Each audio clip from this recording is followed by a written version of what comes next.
Hello students, இப்போ நம்ம பிரவீன் பூர்வாத்தில் தக்ஷினி கதாயே அதில் ஃபஸ்ட்டு லெசன் மேரி பத்னி அதை பற்றி நம்ம பார்ப்போம். இதை எழுதினவர் मुनिमाणिक्यम नरसिंह राव। कहानीकार परिचय। तेलुगु के हास्य लेखकों में मुनिमाणिक्यम नरसिंह राव जी अपना अद्वितीय स्थान रखते हैं। तेलुगु இதில் ஹாஸ்ய லேக்கோன்னு சிரிப்பு எழுத்தாளர், சிரிப்பான கதைகள்லாம் எழுதுவாங்க இல்லையா, ஹாஸ்யமாக இருக்குதுன்னு அந்த எழுத்தாளர் முனிமாணிக்கம் நரசிங்கராவ்ஜி தன்னுடைய யூனிக் அந்த இதை இடத்துல ஒரு பெரிய இடத்துல வகிச்சிருக்கார். गृहस्थ्य जीवन के सौंदर्य का मनोहर चित्र खींचने में आप कुशल थे. गृहस्थ्य जीवन அதாவது சமூக வாழ்க்கை இருக்கு இல்லையா, மனித வாழ்க்கையினுடைய சௌந்தரிய அழகை மனோகர் சித்திர கீஞ்சின அழகான முறையில் அவர் வரையக்கூடியதுன்னா எழுதக்கூடிய ஒரு நல்ல திறமை வாய்ந்தவர். आपकी करीब 30 पुस्तकें प्रकाशित है. அவர் ஏறக்குறைய 30 புத்தகங்கள் வெளியிட்டிருக்கார். आपको कांतम कतलू पर तेलुगु भाषा समिति का पुरस्कार भी प्राप्त हुआ है. और कांतम कतलूன்ற புக்குக்காக தெலுங்கு மொழியில் சமிதி அந்த இதில் புரஸ்கார் பரிசு கூட அவருக்கு கிடைச்சது. ஸ்ரீ வே ஆஞ்சநேய शर्मा ने इस कहानी का अनुवाद किया है.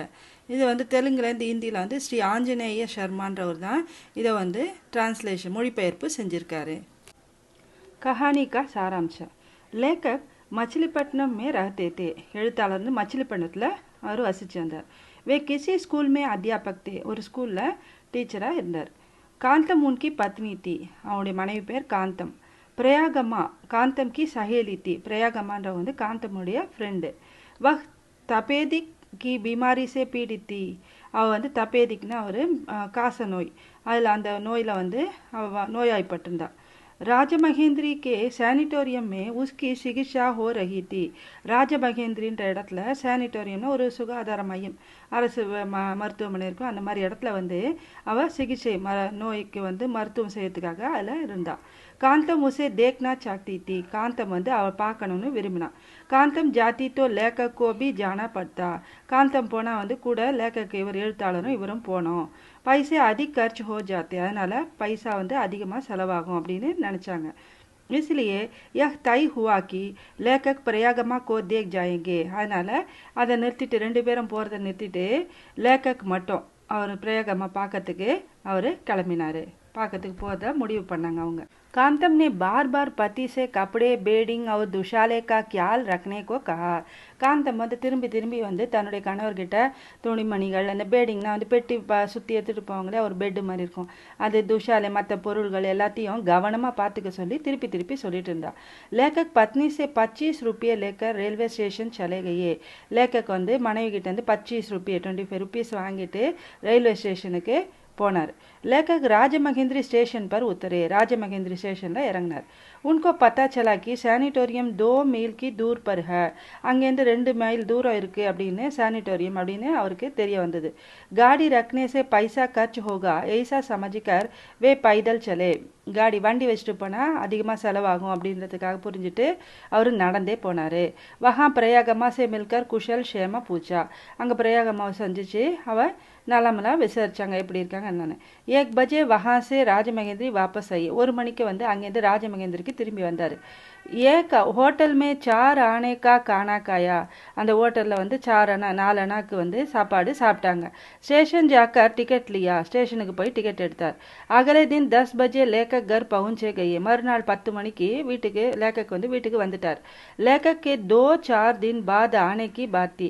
ஆனால் லேக்கக் 2-4 நாளுக்கு அப்புறம் தான் வரதா சொல்லிட்டு போயிருந்தார். मगर वे अगले ही दिन लौट गए. ஆனால் மறுநாளே அவர் திரும்பி வந்துட்டார். उनके साथ बेडिंग भी नहीं थी. அவங்க கூட அந்த பெட்டி படுக்க எடுத்துகிட்டு போனால் बेडिंग அது இல்லை. कांतम को आश्चर्य हुआ. कांतम को ஆச்சரியமாக இருந்தது. என்னென்னா वह भय और दुख के साथ कई सवाल करने लगे.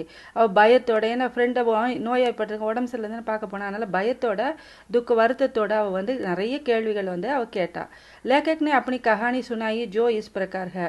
அப்புறம் லேக்கக் என்ன கஹானி அவர் கதையை சொன்னார். இந்த முறையில் சொன்னார். என்னதுன்னா, रेल बदल कर जाने से खर्च खर्चा कम पड़ता है ரயில் மாறி போனால் செலவு வந்து அதிகமாகும் குறையும் அப்படின்னு நினச்சாரு इसलिए लेखक भीमवरम पहुंचे அதனால लेखक வந்து भीमवरத்துக்கு போனார் भीमवरम से मछलीपट्टनम जाने के लिए टिकट मांगा तो टिकट बाबू बोले कि कैकलूर जाकर वहाँ से मछलीपट्टनम का टिकट लेने से 4 आने बच जाते हैं அதனால் என்ன பண்ணார் பீமவரம் போனவுடனே பீமவரத்தில் மச்சிலிப்பட்டினத்துக்கு அவர் போகிறதுக்காக டிக்கெட் வாங்கினார் டிக்கெட் பாபு அந்த டிக்கெட் கலெக்டர் சொன்னார் என்னதுன்னா காக்கலூர் போயிட்டு அங்கேருந்து மச்சிலிப்பட்டினம் டிக்கெட் லேனேஸு அங்கேருந்து டிக்கெட் எடுத்தால் 4 அணா வந்து உங்களுக்கு கம்மியாகும் அப்படின்னு செலவு கம்மியாகும் அப்படின்னு சொன்னார் உஸ்கே ஆகிரகம் அதனால் அந்த ஆசைனால் என்ன பண்ணார் அந்த காரணத்தினால லேக்கக்னே கேக்கலூருக்கா டிக்கெட் இல்லையா அதனால் கேக்கலூருக்கு அவர் டிக்கெட்டு வாங்கிட்டார் गाड़ी में बैठने के बाद उन्होंने देखा कि उनका पर्स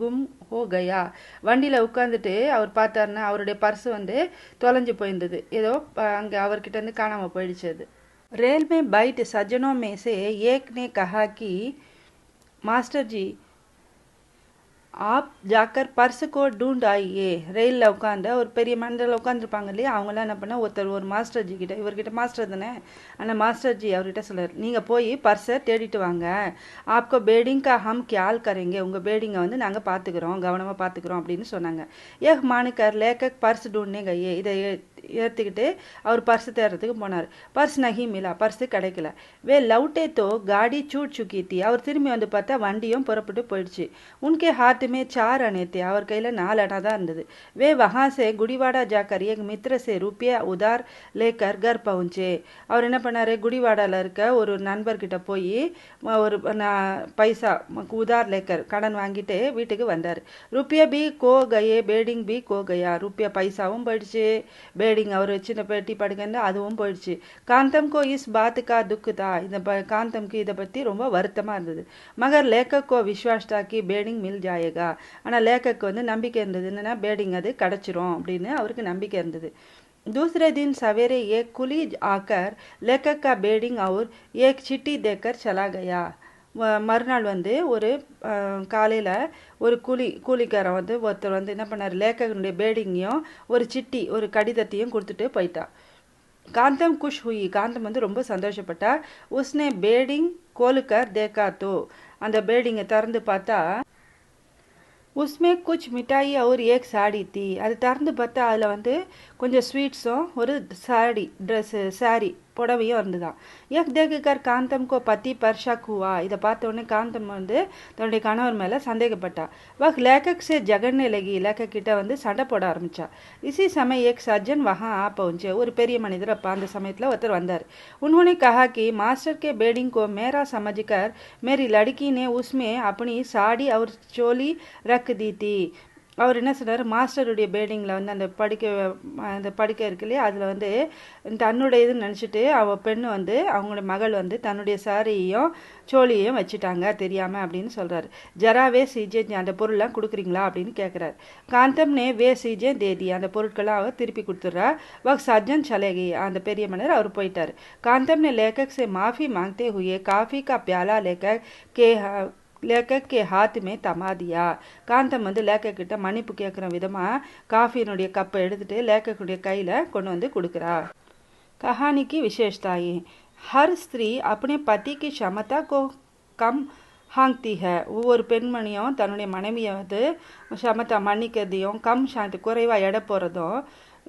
சாதாரணமாக நிலைமை தான் அது உஸ்கோ அசாவதான் அவர் மந்த புத்தி மாந்தி அவர் வந்து சாதாரணமாக இருக்காங்க அதாவது டேலண்ட்டாக புத்திசாலித்தனமாக அந்த மந்த புத்தியாக இருப்பாங்க அப்படின்னு தான் நினச்சிட்ருக்காங்க உஸ் பர் ஷக் பி கத்திங்க அவங்க மேலே சந்தேகம் கூட படுவாங்க यह स्वभाव कांतम का भी है அந்த स्वभाव வந்து காந்தம்கோ இருந்தது जो भी आदमी पढ़ता है मेरी पत्नी वह कहानी को अपने संबंध में ही पाता है எந்த மனிதன் வந்து படித்தாலும் மேரி பத்னி அந்த கதையை வந்து தன்னை அவங்கள சம்மந்தப்படுத்திய மாதிரி இருக்கும் इसलिए इस कहानी के लिए मेरी पत्नी उत्तम शीर्षक है அதனால இந்த கதையினுடைய தலைப்பு மேரி பத்னின்றது பொருத்தமான தலைப்பாக இருக்கு पूरी कहानी में शिष्य हास्य की फुगार है முழு கதையிலேயே வந்து ஒரு மென்மையான சிரிப்பு அப்படியே தூவி விட்டா மாதிரி இருக்காங்க அதனால் கஹானி इसलिए कहानी में रोचकता अपने आप आ जाती है அதனால் கஹானி வந்து நமக்கு சிரிப்பு அடுத்தது என்ன சிரிப்பா மாதிரி இருக்குது ரொம்ப ஹாஸ்யமான கதையாக நமக்கு தெரிய வருது परिवार में होने वाली रसभरी घटनाओं के वर्णन से रोचकता तीव्र हो जाती है. பரிவார் அதாவது குடும்பத்தில் நடக்கக்கூடிய ரஸ்பரினா சாதாரண சுவைமிக்க நிகழ்ச்சிகள் தான் இருக்கு இல்லையா. கட்னாவுன்னா நிகழ்ச்சிகள், வர்ணன் அதை வர்ணிக்கிறதுல வந்து ரொம்ப ரோச்சகத்தான ஒரு தீவிரமாக அது நல்ல முறையில் விளக்கத்தில் வந்து இது அருமையாக இருக்குது இந்த கதை. கதோபகத்தன் சரல் और सुबोध है. கதை வந்து சரளமாகவும் புரிந்து கொள்ளக்கூடியதாகவும் இருக்குது. कथा कहने की शैली अनुपम और हमारी जिज्ञासा को बढ़ाने वाली है. கதையை வந்து சொல்கிறதுல வந்து அந்த முறை இருக்கு இல்லையா, அது வந்து அனுப்பம் அவர் ரொம்ப எல்லை இல்லாமல் ரொம்ப சுவைமிக்கதாக இருக்குது, எல்லை இல்லாமல் இருக்குது. ஜிஷாஷா அதாவது அடுத்தது என்ன ஒரு ஈகர்னஸாக கேட்குறோம் இல்லையா, அந்த மாதிரி அது மேன்மேலும் நம்மளை வந்து அடுத்தது என்ன அப்படின்னு கேட்குற மாதிரி நம்ம கொண்டு போகுது அந்த கதை வடிவம். यह कहानी अनुदित न लगाकर मूल कहानी ही मालूम पड़ती है. இந்த கதை வந்து அனுதித்னா ஒரு டிரான்ஸ்லேஷன், ஒரு வேறு மொழியில் தெலுங்குலேருந்து வேறு மொழியிலேருந்து ஹிந்தியில் டிரான்ஸ்லேஷன் பண்ணாத மாதிரி இருக்குது. ஹிந்திலேயே இதை கதை எழுதின மாதிரி இந்த மூலக்கதை வந்து தெரிய வருது.